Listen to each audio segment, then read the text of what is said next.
네, 안녕하세요. 국민의힘 최승재 의원입니다. 오늘 2021년 1월 8일 오늘의 주요 뉴스와 역사 속 오늘 방송하도록 하겠습니다. 오늘 오전에는 국회 본회의에서 총리와 장관들을 상대로 현안 질의가 있었고요. 오후 3시 반서부터 오늘 본회의 통해서 오늘 의결하는 순서입니다. 점심시간을 이용해서 방송을 하도록 하겠습니다. 오늘 주요 뉴스를 설명드리면요. 문재인 대통령 핵심 지지층도 이탈 조짐이라는 기사가 많이 나왔네요.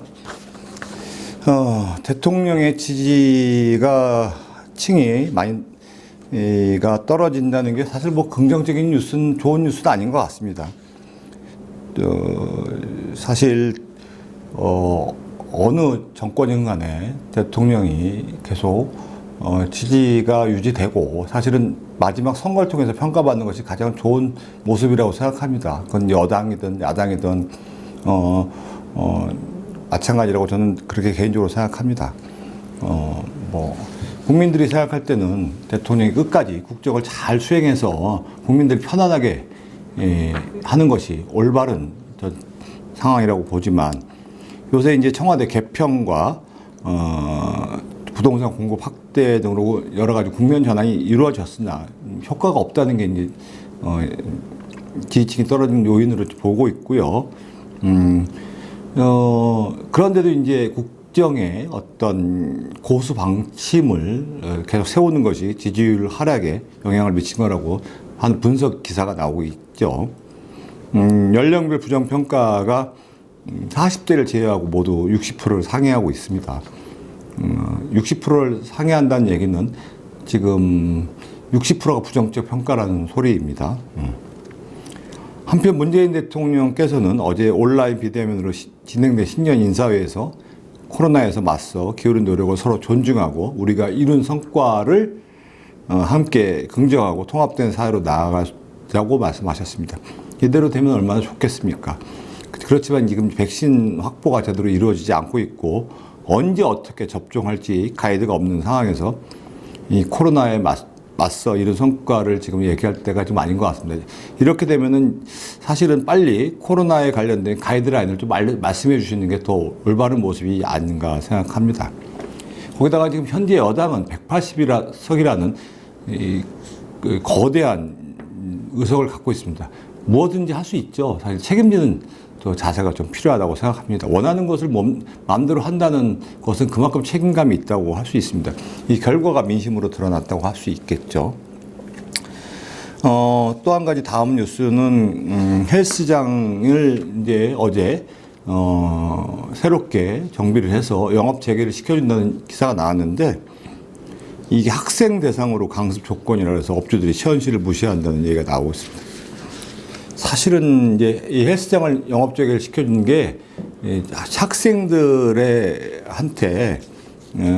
학생들을 돌봄한다는 건데 사실 헬스장에다가 학생들 돌봄 기준을 만든다는 게 이게 말이 안 되는 거죠. 헬스장을 무슨 학생 돌봄 기준이라는 게 이게 무슨 얼렁뚱땅한 얘기입니까, 사실은.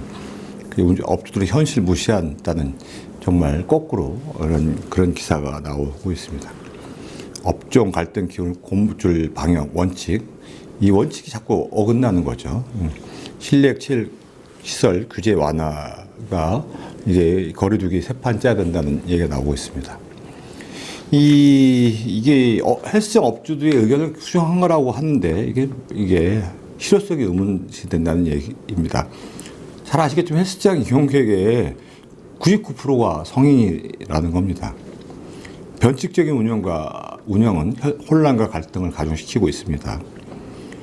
정부의 3단계 진입을 피하기 위해서 2.99단계까지 만들어내기 위한 조소섞인 비판이 나오고 있습니다. 거기다 기초단체마다 서로 다른 기준을 적용해서 혼란이 일어나고 있죠. 소상공인의 혼란과 경영 악화만 가중시키고 있습니다. 실효성, 수요성을 고려한 새로운 거리두기 기준을 만들어야 된다고 생각합니다. 이게 소상공인 자영업자들은 정말 형평성이 없는 것에 대해서 분노하고 있는 겁니다. 왜 우리 소상공인 자영업자들만 희생만을 강요하느냐. 다른 곳에 대해서는 원칙 없는 부분들, 일부는 호황을 누리고 있고 일부에서는 특혜를 베푸는 듯한 모습, 이런 거에 대해서 정말 분노한다고 생각합니다. 또 오늘 기사가 나온 거는 이 공수처 처장이 새로 지금 현재 후보자인 김진욱 후보자가 또 위장 전입.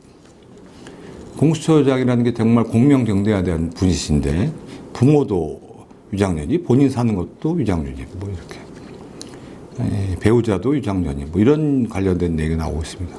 해명 자료에서 보니까 실거주자는 서울시 서초구 병보도 아파트라고 했는데 또 주소 이전 문제로 위장 전입에 또 있습니다. 문재인 정부에서 벌써 2회 이상 위장 전입한 경우를 보면 이 문재인 정부에서는 7대 고위공직자 인사 배제 기준에서 어긋나는 거죠.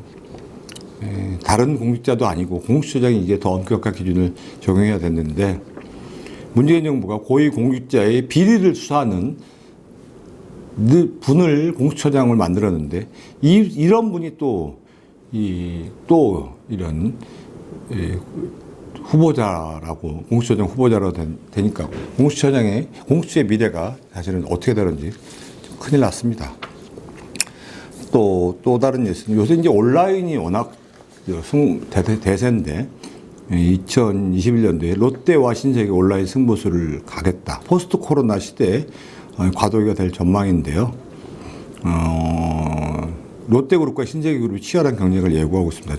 이 사사건건 롯데와 신세계는 전통적인 맞수인데 이커머스 부분에서 이제 자연스럽게 접전이 예상된 부분인데, 근데 이 비대면 시대에 온라인 시장이 확장되는 판세에서 소상공인은 철두철미에 배제되는 것이 안타깝고요.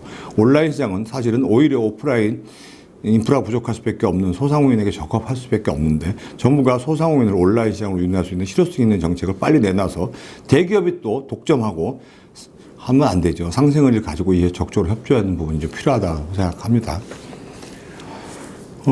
또 한 가지 뉴스는 조윤재 금융통합위원이 전국민 재난지원금보다는 피해기업 집중 지원이 필요하다고 얘기했습니다. 조윤재 한국은행 금융통합위원이 어제 종로구 총리공원에서 열린 목요 대화에 참석해서 코로나19는 국제통화기금, 구제금융사태, 글로벌 금융위기 등 과거 위기들과 달리 그 영향이 차별적으로 작용한다면서 코로나19 재난지원금과 관련해서 피해가 큰 기업과 소상공인들에게 선별 지원하는 것이 향후 경제 회복을 위해서 더 낫다는 의견을 밝혔습니다.